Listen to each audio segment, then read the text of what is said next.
ایک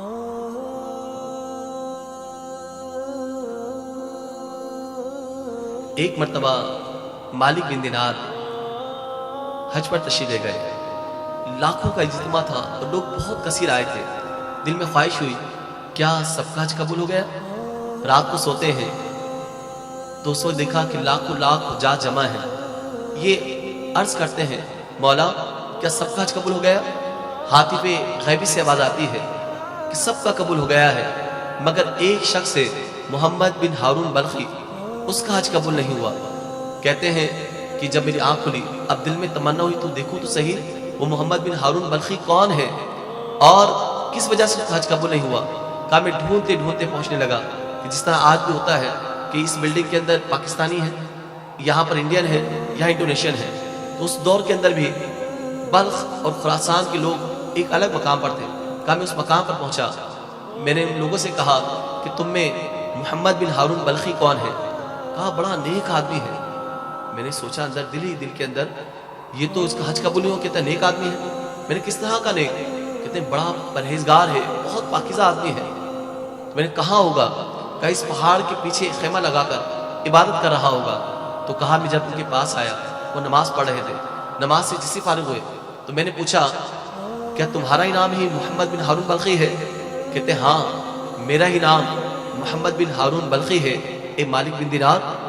مجھے اور کرنٹ لگا کہ میرا نام بھی جانتے ہیں. تو میں نے کہا کہ آپ کی طبیعت کیسی ہے؟ کہتے ہیں الحمدللہ ٹھیک ہوں مگر تم بتاؤ کہ تم کیسے ملے آئے؟ کہا بس ملاقات کے لیے آیا تھا. کہا کہ نہیں جس مقصد کے لیے آئے ہو وہ مقصد تو بتاؤ. کہتے کہ نہیں بس ملاقات کے لیے آیا تھا. تو خود ہی فرماتے ہیں کہ تجھے کوئی خواب نظر آیا ہوگا اور تجھے بتایا ہوگا کہ میرا حج قبول نہیں ہوا. کہتے ہیں یہ بات سن کر مجھے ایک جھٹکا سا اور لگا کہ واقعی بات تو یہی ہے کہ مجھے بتایا گیا کہ آپ کا حج قبول نہیں ہوا. تو کہتے ہیں کہ ہاں 24 سال سے میں حج کر رہا ہوں. 24 سال مجھے ہو گئے اس گھر کی زیارت کرتے کرتے، لیکن ہر سال کوئی اللہ کا ولی آتا ہے جسے خواب میں بتایا جاتا ہے کہ میرا حج قبول نہیں ہوا. تو مالک بن دینار کہتے ہیں مجھے رحم آیا. میں نے کہا تیرے ساتھ کیا معاملہ ہوا؟ تو نے آخر ایسا کون سا گناہ کیا ہے تیرا حج کیوں نہیں قبول ہوتا؟ تو پہلے تو انہوں نے بہت انکار کیا. جب میں مصر ہوا میرا اصرار پڑنے لگا تو با مشقت انہوں نے بتایا کہ بات یہ ہے کہ اللہ نے مجھے بہت جائیداد دی تھی، زمینوں کا مالک تھا اور بہت پیسہ میرے پاس تھا مگر میں نے پیسے کو عیاشی کی جگہ پہ لگا دیا. میں نے اپنی دولت کو لوگوں کے کاموں میں لگا دیا، معاملہ یہ بنایا. تو کہتے ہیں کہ ایک بار ایسا ہوا کہ رمضان کے دن تھے، عصر کے بعد میں گھر میں پہنچا، شراب کے نشے میں دھت تھا، شراب کا نشہ مجھے چڑھا ہوا تھا. میری ماں روٹیاں بنا رہی تھی، تنور کے اندر روٹیاں بنا رہی تھی. میں نے جا کر نشے کی حالت میں کہا لاؤ مجھے روٹی لا کر دو. ماں غصہ ہونے لگی کہ روزہ تو رکھا نہیں، جن کا روزہ ہے ان کے سامنے ایسی باتیں کرتا ہے. تو کہا مجھے غصہ آ گیا. میں نے ایک تھپڑ مارا اور تھپڑ جب مارا تو میری ماں تنور کے اندر گر گئی. تو لوگوں نے مجھے پکڑا اور مجھے پکڑنے کے بعد اندر کمرے میں مکفل کر دیا، بند کر دیا. رات بھر بس مجھے رونے کی آوازیں آنے لگی، شور کی آوازیں آنے لگی، کام کاج کی آوازیں آنے لگی، لیکن مجھے کچھ بھی پتہ نہیں چلا.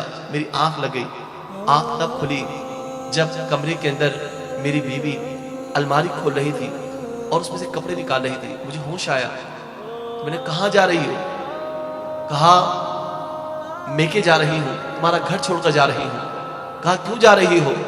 کہا ماں کے قاتل کے ساتھ اب میری گزر نہیں ہو سکتی، اب میں تمہارے ساتھ نہیں سکتی، تم ماں کے قاتل ہو.